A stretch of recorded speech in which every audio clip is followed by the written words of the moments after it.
Good evening. A campaign to bring more tourists to the West is being launched after the government's pledged £5 million to fund it. The money will be spent selling the West to travel agents in Sweden, Germany and America. So why those countries and what difference will the investment make here? Well, our business correspondent Dave Harvey's been finding out, and we can join him live now at Glastonbury Abbey. Dave. Good evening, Alex. It's a lovely evening, isn't it, here in Somerset, and a steady trickle of foreign visitors have been coming and enjoying the Abbey grounds. Many of them will have been, to Bath, to Stonehenge, to the West Somerset Railway, to the Cotswolds. But do they put those things together, or do they just say, oh, we'll do Glastonbury, maybe Stratford, Edinburgh, back to London? Because until now, the South West, unbelievably, hasn't sold itself as a single brand idea. That is due to change. One of those who's very pleased it is John Turner, Chief Executive of Visit Somerset. Is this a big change, John? This is a massive step change strategically for us in the South West, and finally all of the destination management organisations are coming together to move brand South West actually forward, which is a huge opportunity.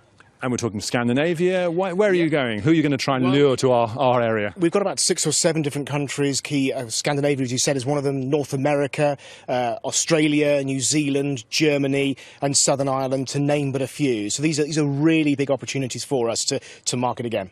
OK, John, well, thank you. Do stay with us, because I want to ask you about one of the other kind of tourist trails that we can't really have avoided this summer, the sculpture trails dotted around our towns and cities. Tomorrow in Bristol they start selling tickets to the Shaun in the City exhibition. And in Gloucester, well, they've been making friends with a new character called Scrumpty. Remember the donkeys by the pier in Weston 5 years ago? Then came gorillas, not to be missed, in Bristol. Swans, adding elegance to Wells. Then the biggest of all so far, Grommet, unleashed on Bristol streets 2 years ago, before last summer Cirencester tried a little hair-raising trail. And now on the streets of Gloucester, part rugby ball, part Humpty Dumpty, meet Scrumpty. They look like a bit of fun, but this is serious business. The incredible thing is the impact it's on local businesses, because businesses are reporting up to 20% increase in sales. We've actually made the trail so it goes past the prettiest places in Gloucester and past as many businesses as possible. It's still a month before the Rugby World Cup kicks off here, but already Scrumpty has brought in some crowds.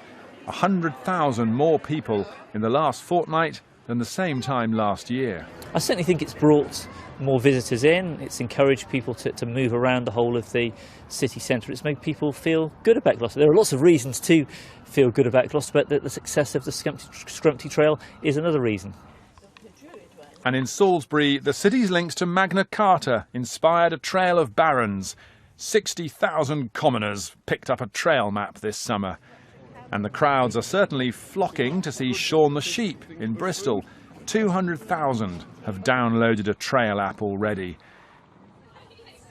The question is, do all these cuddly figures bring new tourists, or just give visitors something fun to do when they get here? Well, let's ask John Turner that exact question. Is it a real lure for people in Scandinavia to come to Bristol because there's Shaun in the city or whatever? Probably not. It's a great thing to do when you're here, and it's a nice addition. But what we need to be thinking about is those hooks, like Brunel, like Glastonbury Abbey or Glastonbury Tour, the Jurassic Coast. And these are the things that the South West Tourism Focus Group and the fund will actually now bring together. And that's where it becomes very exciting. Now, you've done all the research. We all live here in the West Country. We know it's a fabulous place. But what are the things that really bring, those Scandinavians, those Americans here? Well, Glastonbury Abbey, funnily, is a really top seller here. And again, what we're seeing is Germans coming down the A303 from Stonehenge to Glastonbury Abbey and then on to the Roman Baths. So we've already got that connectivity. And the international tourists, they understand all the different elements, but they don't understand it under the umbrella of the South West. And that's where we're going to make a difference through brand South West. OK, you're talking like an absolute seasoned professional, as we'd expect in the tourism business. Yeah. People who don't work in the business, though, it might just mean lots more people in my village, lots more traffic jams on the A303. They might well do, but I think people need to recognise that tourism is worth well over £10 billion in the South West economy. So it's a huge part of the South West economy.